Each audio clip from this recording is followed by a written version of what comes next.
Subscribe कीजिए topper साहित्य YouTube channel को और बेल आइकन को दबाइए हमारे लेटेस्ट वीडियोस सबसे पहले देखने के लिए।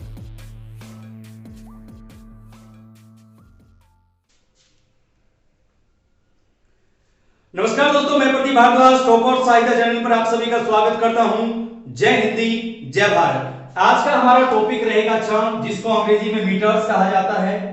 आपका कोई भी एग्जाम हो, जैसे मैं बात करूं अगर भारतीय काव्य शास्त्र की, तो उसमें से छंद में से क्वेश्चन हर एग्जाम में पूछे जाते हैं। आप एनटी यूजीसी नेट की तैयारी कर रहे हैं या DSSB की या आपका पीजीटी का कोई भी एग्जाम है, तो यहां से क्वेश्चन 101% आपको मिलेंगे।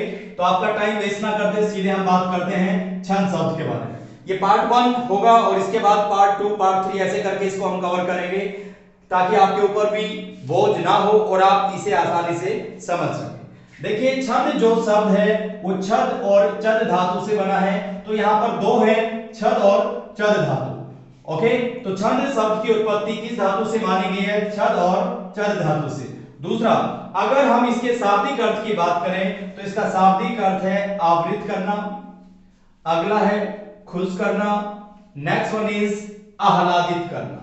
जैसे आप कोई भी कविता की पंक्तियां पढ़ते हो तो वहां पर क्या सुनकर आपको बड़ा अच्छा लगता है, तो इट मींस वो आपको खुश कर रहा है, आह्लादित कर रहा है। छंद से क्या होता है, आप आह्लादित हो तो मींस उस चीज को आप एंजॉय कर पाते हो। ठीक है, यहां तक क्लियर। दूसरा, या फिर हम इसे ऐसे समझ सकते हैं वर्ण मात्रा। देखिए, वर्ण और मात्रा काउंट करते हैं किसमें? छंदों में। जबकि आजकल तो मुक्त छंद भी आ गए या मुक्तक छंद भी कह सकते हैं आप, इस तरह की कविताएं आ गई हैं। अब देखिए, वर्ण मात्रा की नियमित संख्या विन्यास को क्या कहते हैं? छंद कहते हैं। ऐसी डेफिनेशन एग्जाम में पूछी जा सकती है। फिर अगली इंपॉर्टेंट बात आपके लिए क्या है कि छंद जो शब्द है उसमें किस प्रत्यय का प्रयोग है? लिख लें, पहली बार आप सुनोगे अशुद्ध प्रत्यय का प्रयोग है, जिससे छंद शब्द बना है। दूसरा, अगर हम छंद शब्द की बात करें तो इस तरह का भी आपको देखने को मिलेगा, छम जमा द। छम का अर्थ है समुचित आकार और द का अर्थ है देने वाला। तो इसका मतलब काव्य का ऐसा रूप, काव्य का एक रूप होता है जो उसको समुचित आकार देता है, उसको क्या कहेंगे हम? छंद। यहां तक क्लियर। उसके बाद अगर हम बात करें काव्य की लयात्मक प्रवृत्ति को क्या कहते हैं? छंद। जैसे ही आप कोई भी काव्य पढ़ते हो, कविता पढ़ते हो, तो उसमें एक लय आप महसूस करते हो, अनुभव करते हो, उसे क्या कहते हैं? छंद कहते हैं।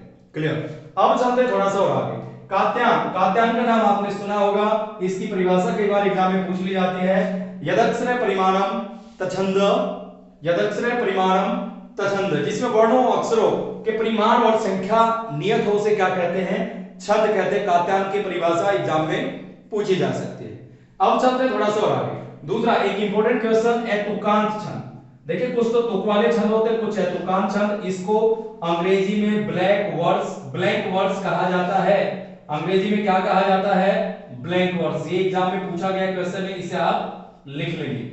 ओके, देखिए कम टाइम में ज्यादा बताना हमेशा टारगेट रहता है, तो थोड़ा सा ध्यान से सुने, टू द पॉइंट हम पढ़ेंगे। अब चलते हैं थोड़ा सा आगे। अब देखिए, छंद शास्त्र को पिंगल शास्त्र भी कहते हैं या फिर पिंगल शास्त्र को छंद शास्त्र भी कहते हैं। यह आप माइंड में रखेंगे, क्योंकि छंद को पिंगल भी कहा जाता है। क्योंकि पिंगल जी जो थे, क्या थे? ये आदि आचार्य थे किसके? छंद शास्त्र के कह लें या फिर छंद के आदाचार्य। ठीक है, छंद के आदाचार्य वर्मा जी थे, यहां पर देखेंगे आप, सॉरी। और आदि प्रवर्तक की बात करें तो पिंगलाचार्य का नाम आता है, और इनकी नाम की वजह से छंद को पिंगल भी कहा जाता है। अगर कोई आपसे पूछे पिंगल किसे कहते हैं, वो आपसे किसके बारे में पूछ रहा है? छंद के बारे में पूछ रहा है। अब चलते थोड़ा सा आगे। देखिए, यहां पर पिंगल सूत्रम और छंद सूत्रम किसकी रचनाएं हैं? पिंगलाचार्य की हैं, जिनका समय है 700 ईस्वी पूर्व माना जाता है। ठीक है। अब फिर एक इंपॉर्टेंट क्वेश्चन आता है कि छंद का सर्वप्रथम उल्लेख कहां मिलता है? छंद का सर्वप्रथम उल्लेख ऋग्वेद में मिलता है। अब ऋग्वेद में भी है, दशम मंडल या फिर आप कहेंगे 10वां मंडल है, और उसके 90वें सूक्त में मिलता है। सूक्त का नाम है पुरुष सूक्त, और मंत्र कौन सा है? 9वें मंत्र में क्या मिलता है? छंद का उल्लेख मिलता है। ठीक है, अभी अभी मैंने आपको बताया था छंद के आद्य आचार्य कौन है? वर्मा जी। अब यहां पर एक चीज आप ध्यान रखेंगे, छंद के आद्य आचार्य कौन है? वर्मा जी, और जबकि आदि प्रवर्तक कौन है? पिंगलाचार्य। तो एग्जाम में जब भी क्वेश्चन आएगा, दोनों आपको साथ नहीं मिलेंगे। अगर मिलते हैं तो आपको वर्मा जी पर टिक लगाना पड़ेगा। ये याद रखें आप, क्योंकि शुरुआत इन्हीं से हुई थी और नॉर्मली आएगा तो पिंगला चार्य पूछा जाएगा। अब है जी एक अगला इंपॉर्टेंट क्वेश्चन, देखिए वैदिक और लौकिक छंद। अगर छंद के भेदों की बात करें, वैदिक और लौकिक होते हैं। वैदिक छंदों की संख्या कितनी है? 7। सीधा क्वेश्चन आएगा, वैदिक छंदों की संख्या कितनी है? 7। और वैदिक छंदों में सबसे प्रयुक्त होने वाला छंद कौन सा है? त्रिष्टुप छंद है, जिसके अंदर 44 वर्ण होते हैं। फिर से मैं रिपीट कर देता हूं, वैदिक छंदों की संख्या 7 है। एग्जामिनर सीधा पूछेगा, वैदिक मतलब जो प्राचीन काल में प्रयोग में लाते थे। और लौकिक छंद जो है, जो आजकल हम पढ़ते हैं, वो क्या है? लौकिक छंद। इनकी संख्या थी 7 वैदिक छंदों की, और इनमें त्रिष्टुप सबसे सर्वाधिक प्रयोग में लाया जाता था, और जिसके अंदर जिसके अंदर वर्ण कितने होते थे? 44 वर्ण होते थे। ठीक है, उम्मीद है यहां तक समझ में आ रहा होगा। और फिर अब चलते हैं थोड़ा सा और आगे।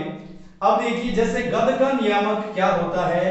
व्याकरण। वैसे ही पद्य का नियामक क्या होता है? छंद। मोस्ट इंपोर्टेंट क्वेश्चन है, प्लीज इसे थोड़ा ध्यान से देखें। फिर से मैं रिपीट कर देता हूं, आज की जो वीडियो होगी इसमें हम करेंगे केवल और केवल छंद शब्द की उत्पत्ति, परिभाषा, या फिर छंद के बारे में किसने क्या कहा। छंद से इंपोर्टेंट जो टॉपिक होंगे वो हम करेंगे। यहां पर देखिए अगला, फिर लौकिक छंद के प्रणेता किसको कहा जाता है? देखिए यहां पर वाल्मीकि। तो यहां पर एक चीज हमें ध्यान रखनी है क्या, कि लौकिक छंद के प्रणेता कौन है। कभी यहां पर लौकिक छंद के प्रणेता हो और वहां पर ऑप्शन मिले पिंगलाचार्य, तो आपको कंफ्यूज बिल्कुल नहीं होना है। कम टाइम ले रहा हूं, फैक्ट सीधे बता रहा हूं, लिख लेना नोटबुक में।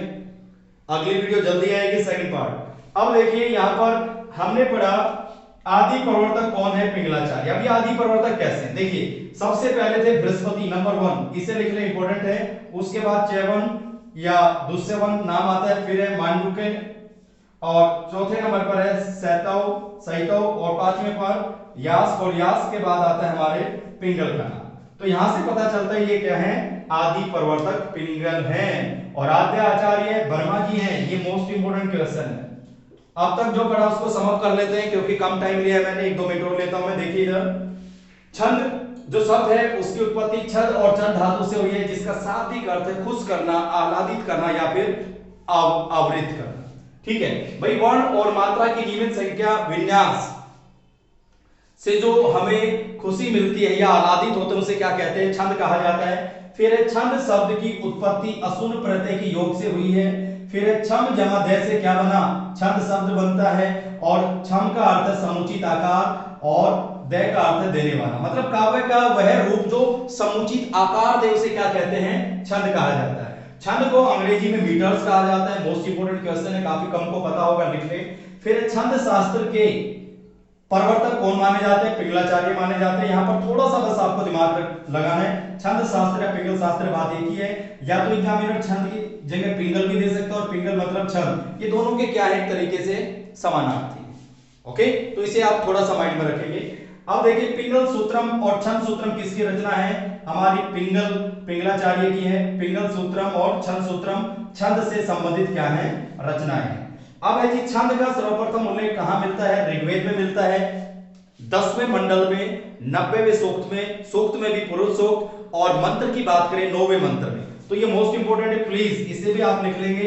एक नई चीज आपके लिए हो सकती है, जब पार्ट 2 आएगा धीरे धीरे इस टॉपिक का बिल्कुल पोस्टमार्टम करेंगे, ताकि आपको बोरिंग फील ना हो और कम से कम टाइम में आप एग्जाम ओरिएंटेड पढ़ें। ठीक है, अब आगे चलते हैं। फिर छंद के आद्य आचार्य, आद्य ये याद रखेंगे कौन है? वर्मा जी को कहा जाता है। फिर उसके बाद हम बात करें आदि प्रवर्तक, किसको कहा जाता है? पिंगलाचार्य को कहा जाता है। फिर जी वैदिक छंदों की संख्या कितनी है? 7। मैंने अभी बताया था, लोक छंद के 2 भेद हैं, लौकिक और वैदिक। लौकिक और वैदिक आपसे कोई पूछ सकता है, फिर इनके भी निकलते हैं, वो आगे करेंगे अगली वीडियो में। ठीक है, लौकिक जो आज के टाइम में हम पढ़ रहे, वैदिक जो कि हम पुराने समय में पढ़ते थे। वैदिक छंदों की संख्या 7 है। सर्वाधिक प्रयुक्त छंद था वैदिक छंदों में त्रिष्टुप, जिसमें 44 वर्ण थे, याद रखना है। अब चलते थोड़ा सा और आगे। देखिए, एतुकान छंद को ब्लैंक वर्ड्स कहा जाता है। मोस्ट इंपोर्टेंट क्वेश्चन है, प्लीज आप इसे लिख लेंगे। फिर गद्य का नियामक, मतलब नियम में कौन मानता है? व्याकरण। और पद का नियामक कौन है? छंद। ये मोस्ट इंपोर्टेंट क्वेश्चन है। उसके बाद लौकिक छंद के प्रणेता वाल्मीकि जी हैं, ये आप याद रखेंगे। दूसरा यहां पर इसको आप जरूर याद रखेंगे, काव्य की लयात्मक प्रवृत्ति को छंद कहा जाता है। ये डेफिनेशन एक तरीके से, क्योंकि आज का हमारा विषय क्या है?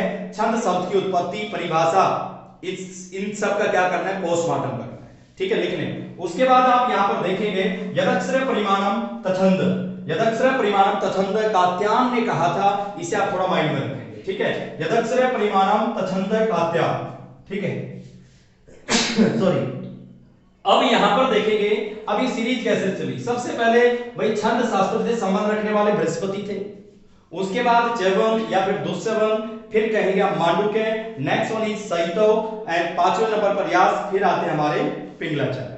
ओके, उम्मीद है कि टू द पॉइंट मैंने आपको बताया। इनके नोट्स बना लेना और सेकंड वीडियो का वेट जरूर करना। वीडियो अगर अच्छी लगे तो कमेंट जरूर करना। ओके, फिर इसकी नेक्स्ट सीरीज आती रहेंगी। भारतीय काव्य शास्त्र और पाश्चात्य काव्य शास्त्र पर हम फोकस रखेंगे कि कैसे हमारे दिमाग में, क्योंकि यहां से क्वेश्चन पूछे जाते हैं। Okay, thanks for watching it और मिलते हैं अगली वीडियो में कुछ नई चीजों के साथ। तब तक के लिए जय हिंद, जय भारत। वीडियो को शेयर करना, लाइक करना और चैनल को सब्सक्राइब जरूर कर लें। कम टाइम में एक बेहतरीन टॉपिक आपका करा दिया। ठीक है, मिलते हैं अगले वीडियो में, तब तक के लिए नमस्कार, थैंक यू।